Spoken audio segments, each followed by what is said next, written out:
Whether you're a skeptic or a believer, join me, Rob McConnell, as together we'll investigate the world of the paranormal and the science of parapsychology here on the X-Zone Radio TV show on XZBN and the X-Zone TV channel on Simul TV. Since 1990, the X-Zone Radio TV show has been the place where people dare to believe and dare to be heard. Together, we'll investigate UFOs, aliens, ghosts, Bigfoot, psychic phenomena, lake monsters, conspiracy theories, government cover-ups, the truth embargo, alien abductions, ESP, haunted locations from around the world, and so much more. With over 28 years of broadcasting and more than 4,500 individual guests, the X-Zone is truly a place where fact is fiction and fiction is reality, as evidenced by the credibility, integrity, and professionalism of the guests that we bring to our international audience. If you have seen a UFO, had a close encounter, seen a ghost, Bigfoot, lake monster, or a story that you would like to share or have investigated, contact me, Rob McConnell, by sending me your email to xzone@xzoneradiotv.com, or you can call toll-free 1-800-610-7035, extension 143, and on Skype, X-Zone Radio TV. For more information on the X-Zone Radio TV show with yours truly, Rob McConnell, visit www.xzoneradiotv.com or www.xzonetvchannel.com or simultv.com and xzbn.net. Until next we meet here in the X-Zone from our broadcast center and studios in Hamilton, Ontario, Canada, always remember, X-Zone Nation, keep your eyes to the sky and your heart in the light.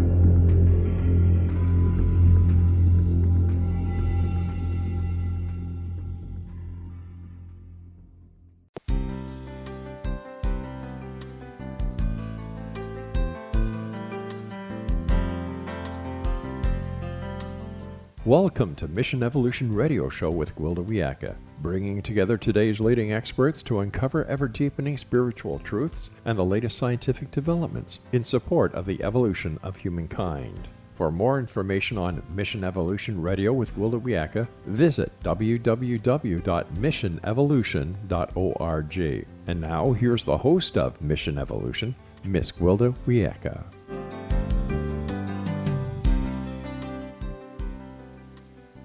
Hello, dear friends. This is Mission Evolution Radio Show, where we share innovative thoughts with today's leading scientific and esoteric experts, supporting the path to unity and enlightenment.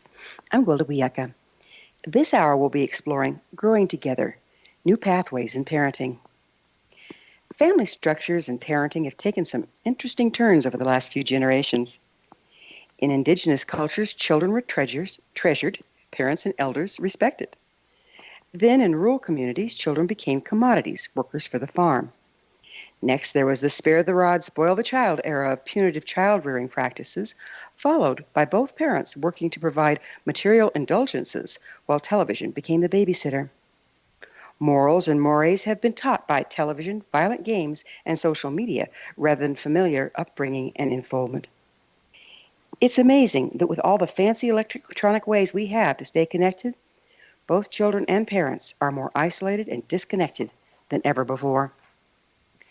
Whether we're parents or not, the most important thing we'll ever do is steward the citizens of tomorrow. Yet most of us are clueless as to how. If we're to evolve rather than devolve as a species, we need to turn this trend around, and quickly. But how? How can we offer solid guidance to our young people while correcting the damage our oversight has caused? With us this hour to discuss this vital topic is Deena Margolin, a licensed marriage and family therapist who helps children and families build awareness, connectedness through compassion, and cultivate helpful tools for navigating life's hard moments. Deena uses a mindfulness-based, neuroscience-informed approach to her child therapy and parent coaching practice. Having trained at the Center for Mindful Living and worked as an associate director at the Mindsight Institute under Daniel J. Siegel, pioneer of the field called Interpersonal Neurobiology, Deena views health and wellness through the lens of brain function, relational experience, and mindfulness. Her website, DeenaMargolin.com. Deena, thanks so much for joining us on Mission Evolution. Thank you for having me. I'm excited to connect today. I think we should bring some pretty interesting things forward. Let's start with, what is interpersonal neurobiology? Yeah, so interpersonal neurobiology is a field that's been pioneered by my mentor, Dan Siegel. And this is a study of how the mind, the brain, and relationships come together to shape who we are, and how we can use a deep understanding of that to move forward, grow, and literally change our brains to be our best selves. So in other words, rather than become a victim of your past and stuck with the old brain, you can build a new one? In some ways, if you think about it, from the moment that you're born, you have a nervous system, a brain, and genetics. And from that moment, when you enter the world, we're surrounded by environment, and we're surrounded by early relationships and caregivers. So those interactions start to shape our nervous system based on how people interact with us, whether we have safe and stable interactions. That will help build what we consider a healthier brain that gives you tools for resilience moving forward in life. And sometimes we don't have the elements that help us build security and tools for resilience. But that doesn't mean that we can't build it later. And a lot of our conversation today, I have a feeling, will be about how to help children develop resilience and build a healthy brain and mind. Mm. We hear a lot about it, but what exactly is mental health? Let's start there. Sure. So if you think about mental health, mental relates to the mind. The mind is something that happens inside. Just like you can see outside of your body, you can see the world with your eyes, you can start to build attention and awareness internally to see what's going on inside, and to really pay attention to your subjective experiences. Subjective means that no one else can see it or feel it except you. So this is the idea that no one else lives in your mind or body. So to really tune in and trust your experience, because it's truly a wealth of information. What's the relation? I'm sorry. Go ahead. Oh, no problem. So when we talk about mental health, we're starting to talk about, in my opinion, a series of related areas, which is your mind, your body, which is very connected to your emotions and your feelings and how we experience those. And it's also connected to our relationships, because what happens inside of you in your subjective experience is very related to what's going on around you in your environment and with other people. So it's kind of this back and forth interaction that emerges between your inside world and how you respond to the outside world. And it's very emergent and unfolding in that way, which can be so empowering. So when we talk about mental health, that's where all of these aspects are in harmony. We have respect in relationships with others, where that person is allowed to be different, and you honor the differences between each other while you connect. And we're talking about the differences in the different areas of your brain that all have different roles. So we want those to also be different but connected. And same with the different states and feelings and needs within yourself. We want to be able to respect each different feeling and need and emotion while still feeling very connected in that way. So how does early childhood experience impact our brain function? Yes. So, one thing that we could look at actually is the ACEs study. So this was a big study that was done on adverse childhood experiences. And what they found was that when someone has gone through trauma, such as physical, emotional, sexual abuse, or neglect, or you've been surrounded by abuse or violence, they found that the higher the number of those types of experiences were, the shorter your lifespan would be. And as you get older, the less healthy and well that person would be, which is quite a scary conclusion in some ways, because it sounds so predestined, as if these events that sometimes you had no control over in childhood would determine how long you live. But I'm happy to share that the brain can change throughout your lifespan, so it is not predestined. What we did find, though, is that certain traumas do impact how the brain develops. Namely, it impacted the prefrontal cortex. And that's the part of your brain that's right behind your forehead, an important part that makes you human and different from animals. This part helps us think, reflect, control our bodies, reason and make decisions, and it has a lot to do with our consciousness and intention for moving forward. Trauma also impacts our hippocampus, the area that's related to memory. And a last part that is impacted by trauma is your corpus callosum, the part of your brain that connects your right and left side, which do very different things. Your right mode has more to do with being able to look inside and notice what's happening in your body, which means it's very connected to your feelings as well.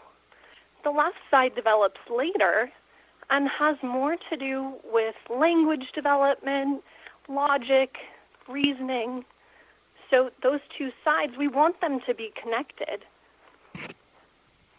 It sounds like trauma then basically creates all sorts of massive disconnections. Why is that? You're right. So part of that is that we don't feel safe when trauma happens. And when we don't feel safe, there are certain areas of our brain that are specifically designed to help us survive. Because at the end of the day, that's our highest priority, is to survive and reproduce so that the human generation can keep going and moving forward. So when we sense stress, a lot of stress, and we don't feel safe, we're no longer thinking. We're no longer using that prefrontal cortex. We're just focused on surviving, and we shift into a state of reactivity. Well, we're going to have to look at safety and reactivity, which I think are extremely vital subjects here, on the other side of a short pause. It is time for a commercial break. Deena and I will return shortly, so don't go away. You're listening to the Mission Evolution Radio Show, coming to you on the X-Zone Broadcast Network, www.xzbn.net. Now you stay there, don't go away.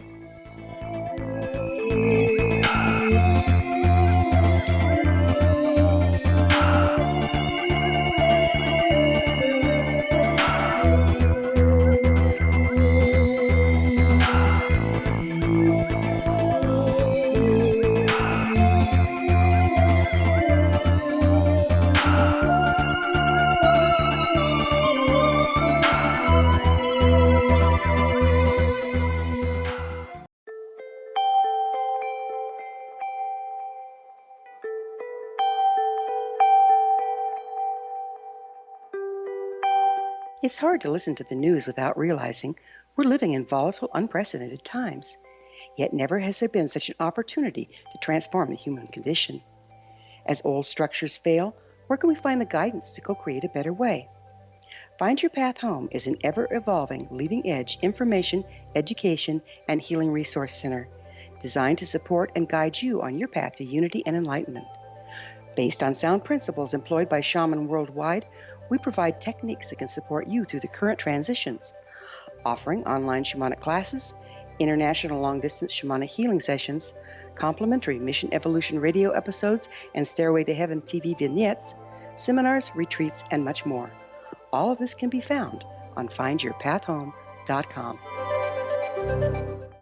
So I was watching the X Zone TV channel last night when I was abducted by aliens, and they kept repeating to me over and over again, simultv.com, simultv.com. What's simultv.com? That's what I asked them. They had it written on the side of their UFO. How do you spell that? UFO. No, I mean simultv.com. simultv.com. simultv.com. Right. simultv.com. Interesting that you were abducted by aliens in a simultv.com UFO last night. Oh, yeah? Yeah. Now that you mention it, I remember now last night I was awakened from a deep sleep. My great-grandmother was standing there. She said she'd come from the hereafter to tell me about simultv.com. She even spelled it out for me. simultv.com, sonny boy. simultv.com. simultv.com, sonny boy. Wow. Yeah. Guys, you'll never guess what my psychic guru just told me. simultv.com. Exactly. Are you guys psychic too? Of course. We all know about simultv.com. simultv.com.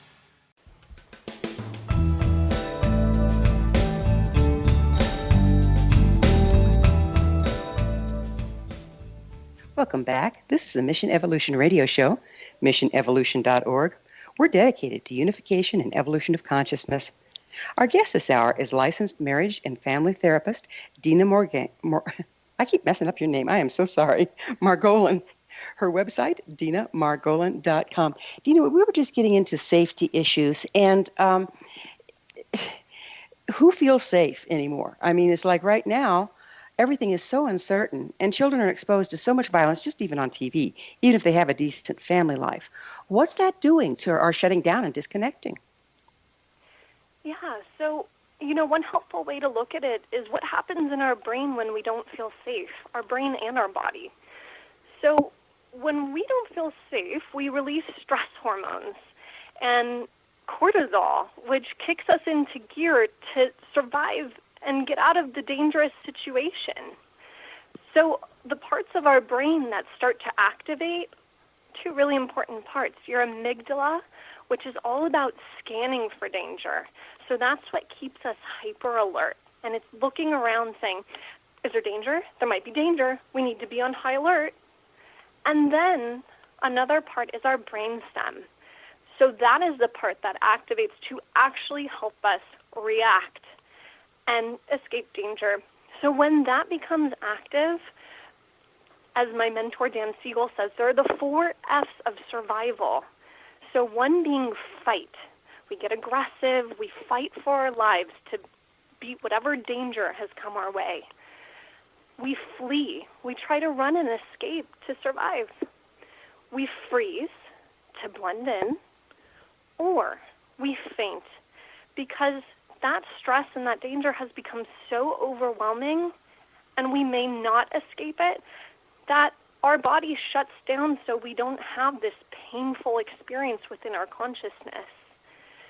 So when we're talking about safety, we want to know these different survival mechanisms and the subjective experience that goes with it so that we can better sense when it's happening.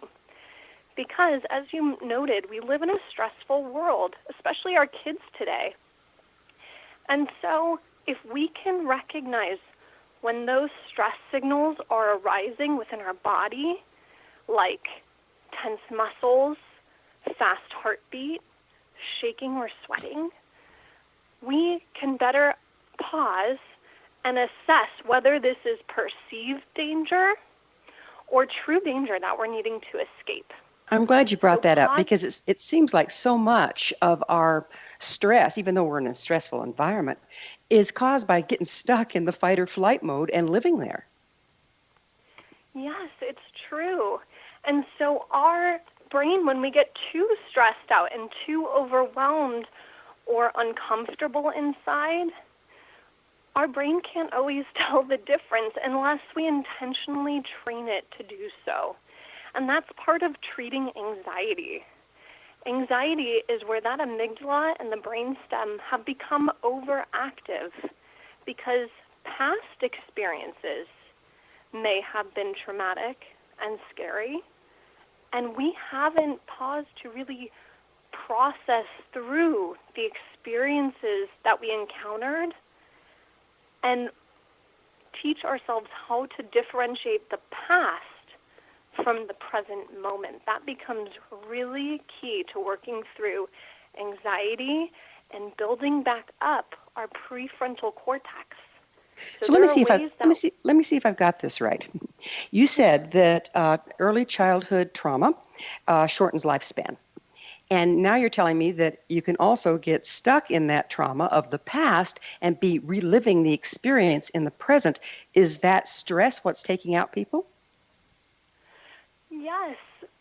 So that stress, we want to be able to recognize in a safe environment with someone that we feel safe with. This might be a therapist, for example. We bring up the past traumatic experience into the present moment so that we can make sense of that scary experience in a new way, in a way that also connects our helpful coping tools so that we're now in a position when that memory of trauma gets restored in the present moment, a process called cortical consolidation occurs. That means we're connecting new neural pathways to the old memories, to the old experiences.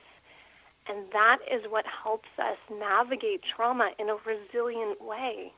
We can build new tools for regulating our stress, and it will literally change the structure and the function of your brain. It's incredible. Well, without this change, then aren't we still reacting as children? So do we drop back into the tools that we had, which were very few, when the trauma arrived, unless we process through this? Yeah, step one is recognizing that those survival patterns that emerged when you were a child that may be carried into present relationships. For example, if there are certain topics or certain interactions or even internal body sensations that feel too uncomfortable, too stressful, because they're similar to something that happened in the past, we are likely to continue our reactivity pattern until we stop, embrace what we went through in the past, thank ourselves for finding a helpful way to survive it then, but recognize that this moment, your present situation, may be very different from the past situation. For one, there might be an adult present, right? Yes, exactly. And we may be surrounded by relationships that are safer. So that's an important piece. And when we look at the different components of what helps a child feel safe, whether it was you as a past child or it's a child that you have now, what are the foundations of healthy growth? Well, I like to think of it as the 3 SCs of developing security. Secure means you have the tools inside to take new risks, but also reach out to others when you need help, knowing that's okay. So the 3 SCs are feeling seen and cared for, safe and contained, soothed and comforted. So we could break those down if you want for a deeper understanding. Well, I'd like to maybe before we end, but I'd kind of like to address tying it in here. How has the massive exposure to television and electronic devices at a young age altered our brain function and played into this fight or flight situation? Yeah, so, the way we interact with children can develop their inner voice. However, when they don't have that guidance showing them what's helpful ways to deal with stressful feelings or feeling threatened by something, they'll take what they've been exposed to, what they've seen, and what they know at that point to use those as coping skills and tools. So when we talk about social media or violent video games, it's very important to also have that other voice that guides them inwards to help them understand that this is a game.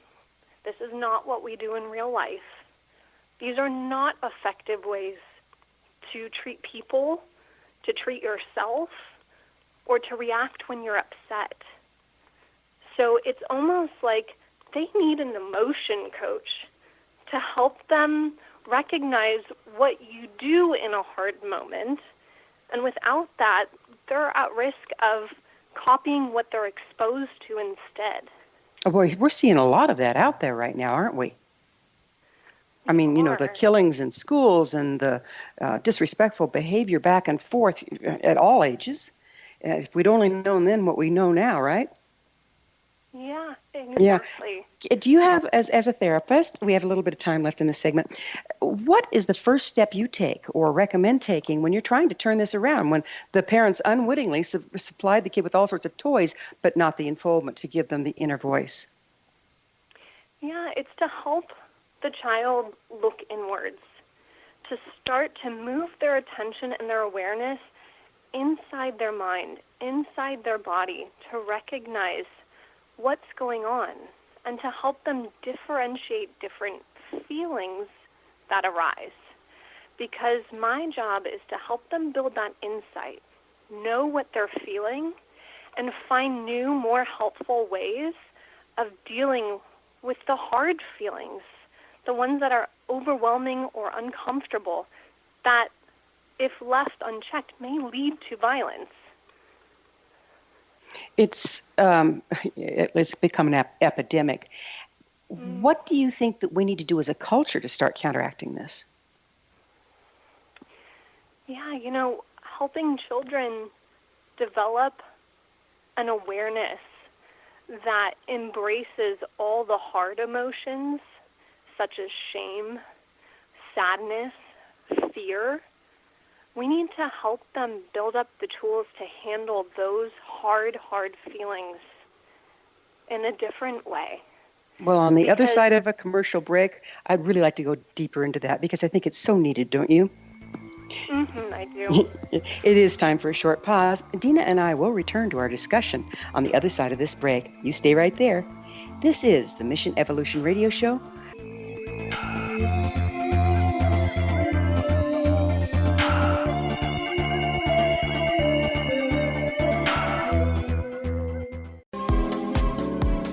How would your life change if you could develop the business and personal skills that you need in order to make more money? Do you want to learn how to achieve your big life goals faster? Then go to findhiddenmoney.com and get the Goal for It online course. The course teaches you how you can set and achieve your biggest goals while completely overcoming the roadblocks to your goals so that you can realize your dreams and imagine more success. Go to findhiddenmoney.com. Memorable dynamic presentations are a not-so-secret weapon in the business world. Do you have a powerful message that must be shared, but you haven't found a way to deliver that message? Do you want to be known as a top public speaker who gets amazing results? Are you ready to create and deliver your powerful message? Thomas Hides can help you create and deliver your speech to get the results you desire. Visit iconquality.com. Did you expect your business to flourish, but instead it plateaued or didn't get off the ground yet? Would you like to achieve massive goals and discover new sources of income within your business? When you're ready to experience that type of success with fast results, Cindy Hendricks is the business coach for you. Her work with entrepreneurs and business owners has been life-changing. To get you and your business where you want to be, go to imaginemoresuccess.com. Has the fear of public speaking stalled your business or personal life?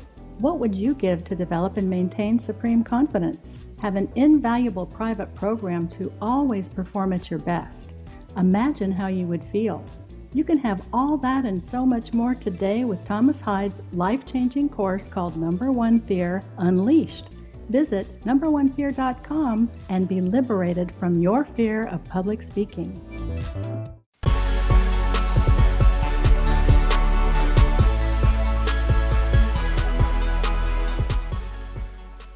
welcome back.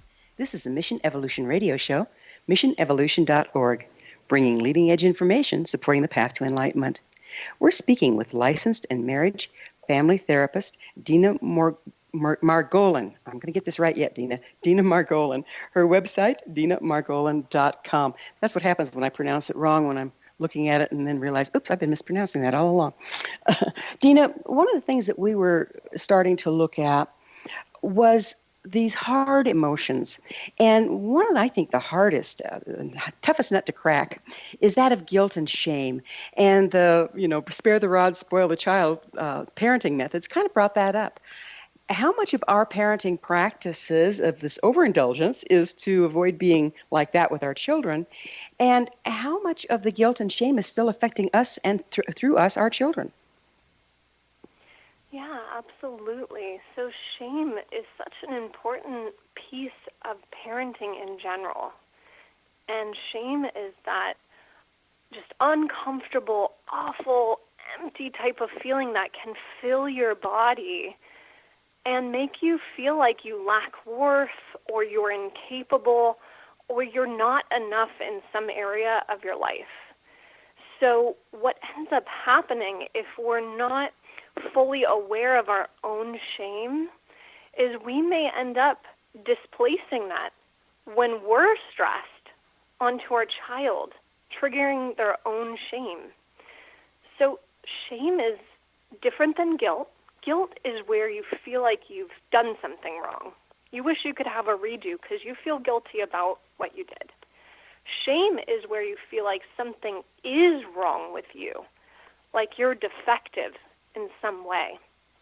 Now, why do we have shame? Why have we evolved to experience shame? It actually plays a really important role in development and survival.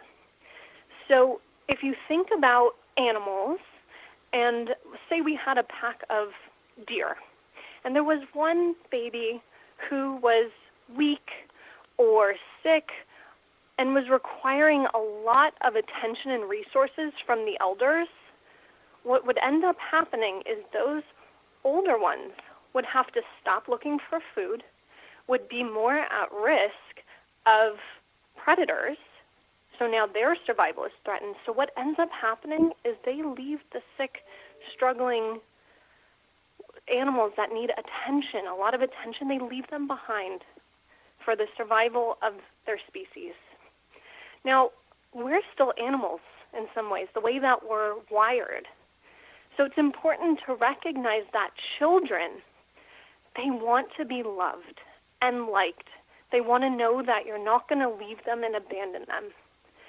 Shame is that thing that fills us up with a really icky feeling so that we're motivated to do something to get back into good grace with our parents. And so when we see bad behavior in our kids, it's worthwhile to stop and say, could this be shame-based? Could this be my child struggling to get back into good grace because they're having an internal feeling that's so overwhelming and uncomfortable? So they start writhing around and trying to project or acting out, and when it could be shame-based? Is that the point? Yes. So remember, when they're experiencing shame, which is a very intense emotion in the body, it might become so overwhelming and stressful that it triggers that survival response we first talked about. And you see one of the 4 F's of survival coming out: fight, flight, freeze, or faint. Or, you would recognize if someone was fainting. Most often, it tends to be the first 3, fight, flight, or freeze. So we really have to start to learn to read those as something different than a temper tantrum. Exactly. It becomes a filter in a sense where you have this new perspective of, could my child be really, really stressed? And right now, they no longer have access to their prefrontal cortex. Speaking of a temper tantrum, you might understand and recognize that there's no reasoning with your child when they're that emotional and that upset. And part of that is reasonable because they don't have access to their prefrontal cortex the part that helps you pause, reflect, make sense of things, and connect with others. What tools do you have for children when they start to go into that phase? Well, the first thing to do is connect with them on their feeling, to just hold safe space for them and let them know that you're right there, that this is a hard moment because they happen in life. Hard moments happen. We don't make them go away, but we want to learn how best to deal with them and move through them with strength and bravery. So step one is always just connecting and saying, I see that this is hard. This is a hard moment, and I'm here for you. So the antidote to that disconnection is connection. Right, right. And withholding perhaps the urge to guide them to other things to do instead of tantruming, that comes next. Because first, just connecting and recognizing their feelings with them usually helps their brain and their nervous system and their body calm down a bit. Then, once they have access to that higher order thinking part of their brain, then they'll be in a position to know what to do next time. And that's exactly how we emotion coach them in a way, is later reconnecting and processing together, that was a hard time. And hitting or biting or whatever it was, that wasn't the best response. But what can we do next time you feel that way inside? That's how we guide them towards better pathways for coping with hard moments. When they drop into those hard moments and the cortex quits working altogether, doesn't that leave them with a sense of not trusting themselves because now they're about to get themselves rejected because of their behavior? Yes, that becomes the very tricky part of all of this. And part of working through shame is helping your child recognize that it's okay to make mistakes. You're not rejected. I still love you, and I'll be here with you. I'm not going to leave you because you messed up on that one round. Let's take it as a growth experience and a learning experience. What can you do next time you're in that situation? And isn't it a growth and learning experience for both the parent and the child? Because we weren't parented that way. You can bet on that. Correct, exactly.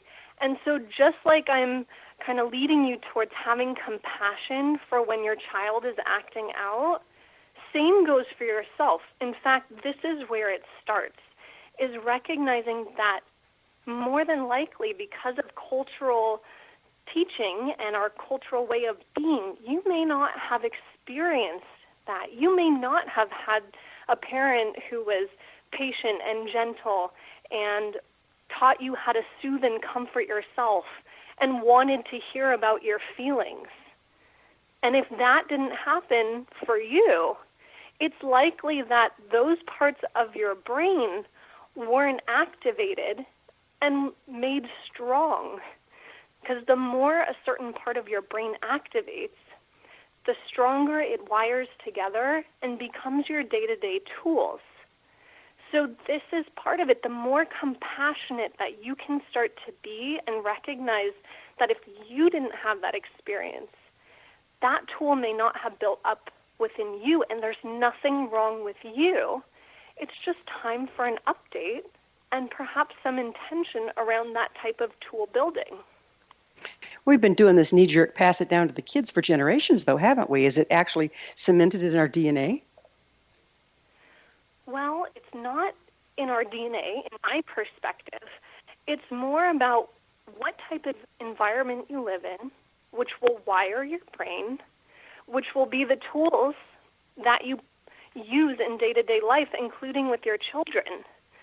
So if there's the intention to do it differently, and what's really helpful for this is to literally pause and imagine yourself reacting in a hard situation in a different way, it will prime your brain to be able to do that in the actual moment. It's pretty incredible.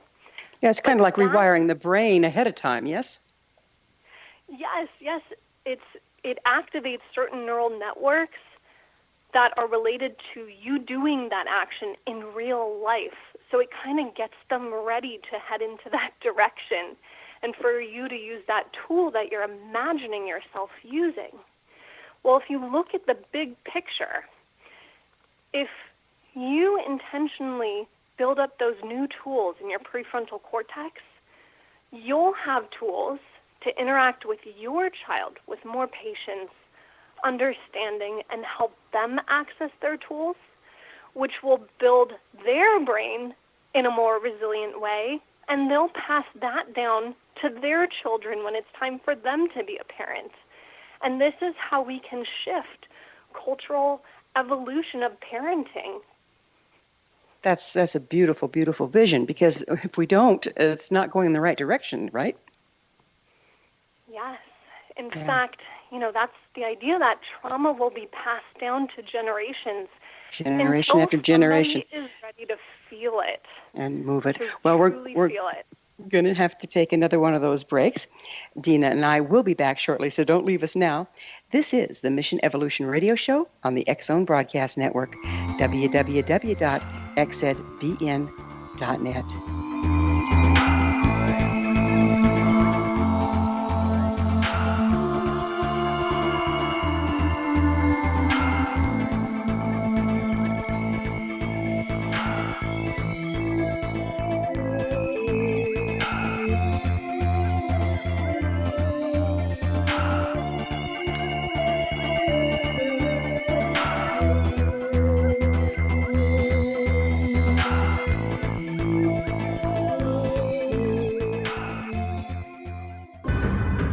If you are looking for a safe, zero-calorie natural option to the harmful artificial sweeteners on the market today, Just Like Sugar is what you're looking for. Just Like Sugar is a wonderful natural alternative for those health-conscious people who choose a calorie-restricted diet with a great, pure, sweet flavor that tastes just like sugar. Just Like Sugar is a great natural option for people suffering from diabetes and may be useful in restricted diet programs where standard sugars are not allowed and does not cause a laxative effect of some other sweeteners. Just Like Sugar comprises a perfect blend of chicory root fiber, natural calcium, natural vitamin C, and Just Like Sugar's sweetness comes from the natural flavors from the peel of the orange.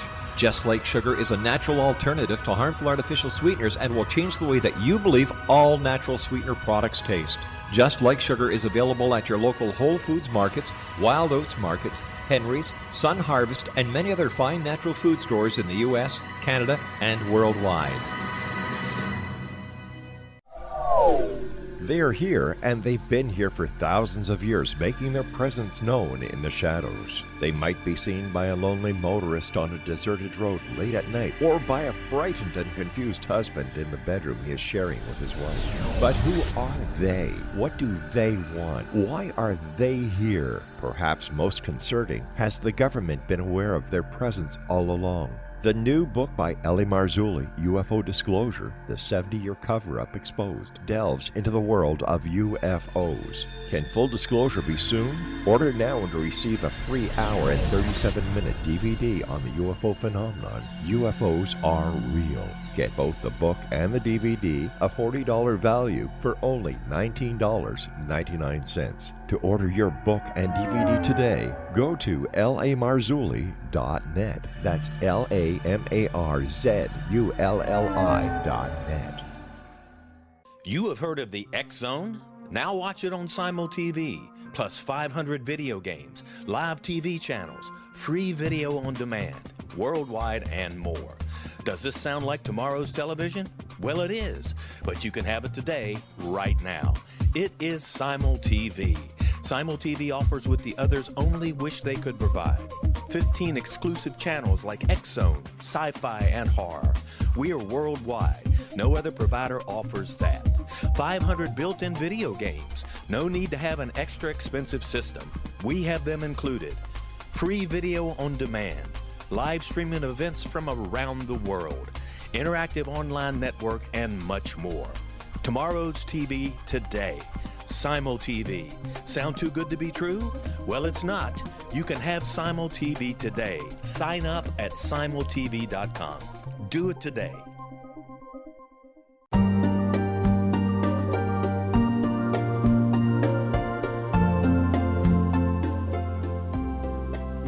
Welcome back. This is Mission Evolution Radio Show, bringing together gifted people of service to the world. To suggest a topic or guest, email us, info@missionevolution.org. We're speaking with licensed marriage and family therapist Deena Margolin. Her website, DeenaMargolin.com. Deena, there was 3 very interesting points you were making at the end of the last segment, and that's introspection, intention, and imagination. How do those play together? Yes, so when we look inside and we take time to reflect, part of what we can reflect on are our own triggers. That's the areas, the situations that cause us to become reactive as parents, launching us then into our stress mode of survival with our fight, flight, and freeze responses. So looking inside is an important tool for yourself. And then intention is really holding a direction for where you want to go from here. When we have intention, it's like our shining light towards growth. It shows us what direction to keep moving forward in. And we won't always be perfect in that journey, and it won't always feel easy because we become so used to doing things a certain way. So of course, moving a different direction is hard, but it's possible. And imagination becomes an amazing tool for envisioning yourself doing it differently, using these new constructive tools, and will literally help you put this into practice. And one helpful tool that I like to recommend to all the parents who come into my practice and the kids I work with is the STOP practice. So that's an acronym for S, meaning stop. In a hard moment when you feel overwhelmed, confused, overexhausted, stop before or when going into that reactivity place. T, take a breath. A slow, deep breath can shift how your nervous system works to help you regulate and calm down. O is observe. Look inwards and recognize what's happening with compassion, meaning with kindness, because it is a hard moment. P is proceed. That's the intention part, where you evaluate what your options are for moving forward in this hard moment, and you pick one and move forward. This can be really helpful for shifting from reactivity back into receptivity, where you welcome this hard moment that's happening with kindness. And that's beautifully put. And it's practiced in so many ways. I mean, all the ancient traditions used the breath, that taking that moment to become present, to induce right action. So how old is what you're teaching? You're right. There are so many different wisdom traditions that incorporate this. And yet, as old as it is, it's not always easy, which is why not everybody does it. You know, we're human and we do get stressed. We just want to be aware of when we're getting stressed so that we have more of a choice about it. Think of it this way. Something happens. Someone says something, does something, your child acts out, and then we respond. There's a moment in between something happening and you responding. That's the moment to choose if we can just tap into it.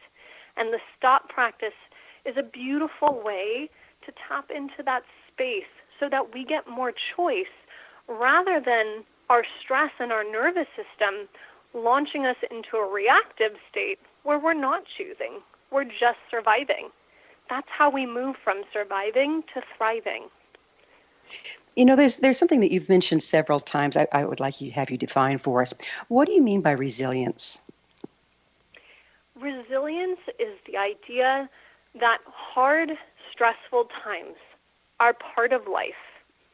And when we can embrace that and start to foster this resilience, It means we're cultivating tools to help us through the stressful moments rather than resisting them, wanting to change them, or wishing they just weren't happening. We embrace the hard moment and use our tools to get back to a stable place, to get back to a place of constructive function. So resilience is navigating the hard moments. So what's the biggest compromise to resilience? I would say that it's feeling overwhelmed by stress and staying stuck in those reactivity patterns of fight, flight, or freeze. Now that whoever is listening hopefully has this information to recognize that stress states and survival states are part of the human nature, but they're not always helpful for moving through a hard moment if you're not in true danger. If a car is about to hit you, I want your brainstem and your amygdala to activate and you run out of there so that you stay alive. But if your child is screaming or having a meltdown because their cookie broke in half, which, by the way, that's a lot of stimuli, that is overwhelming. Loud noise, someone who feels chaotic is around you. That's just stressful. So it seems like one of the most important first steps here is, as always, start within. How can we start to resolve our own childhood insecurities and traumas to be a more resilient parent? Absolutely. So one helpful thing is to reflect on those 3 SCs of security and recognize where you didn't receive one of those, feeling seen and cared for, like your inside world mattered to your caregiver, or safe and contained, if there were no rules or it wasn't okay to be honest emotionally in your house, that's safety too, along with your physical safety. And then soothed and comforted. That would be your caregiver teaching you how to regulate your big feelings in your body when you are upset. Those 3 aspects give you the tool to be a resilient parent. If you didn't receive one of those areas in your own life, it's almost like going back, recognizing that, and then becoming the parent that you needed when you were younger.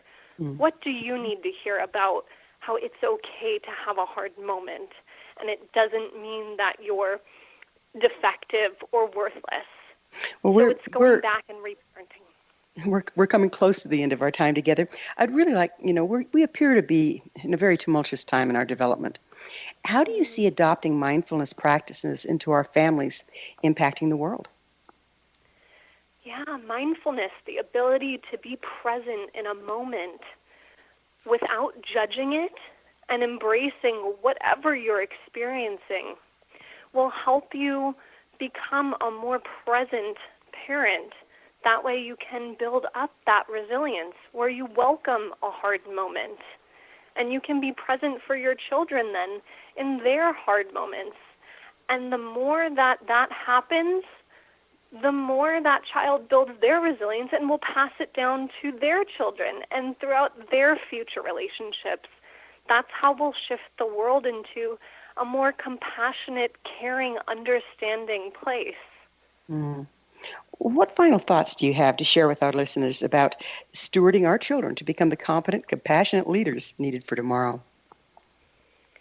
Yeah, helping them find their inner voice by guiding their attention inwards to what they're experiencing, so that when they are stressed out, rather than shifting so quickly into their survival states, they can build up the tools to move forward with more resilience and better coping strategies, so that they can then find solutions that help them connect with others and collaboratively work together to solve a lot of the issues that we're facing on our precious planet these days. As you noted, these are our leaders of tomorrow, and we want to embrace their imaginations and their creativity and support them in being their best, most compassionate selves. That's a beautiful thought, and from the last hour we've spent together, it gives me a lot more hope for the future. It seems a lot about what you're speaking about is about embracing and trust. You didn't necessarily use the trust so much, but embracing. If we can embrace that everything that happens is for a reason, and it's our job to, transmute it into the best experience, won't that make the difference? Absolutely. It's about being present, not perfect. I like that. Present, not perfect. Well, I can be present, but I don't know about perfect. How about you? Yeah, that's great. The pressure's off. Well, as always, time has flown, and now we're out of it. Deena, thank you so much for coming on the show, and thank you so much for your beautiful work in the world. Oh, thank you for having me. It's been a joy today. It's been a real pleasure. Our guest this hour has been Deena Margolin, a licensed marriage and family therapist who uses a mindfulness-based, neuroscience-informed approach to her child therapy and parent coaching practice. Her website, DeenaMargolin.com. For our amazing past episode collection, visit our website, www.missionevolution.org, and you can always email us to tell us who you'd like to hear next at info@missionevolution.org. This has been the Mission Evolution Radio Show with Gwilda Wiyaka on the X Zone Broadcast Network, www.xzbn.net. Join us next time as this mission continues, bringing information, resources, and support to an evolving world.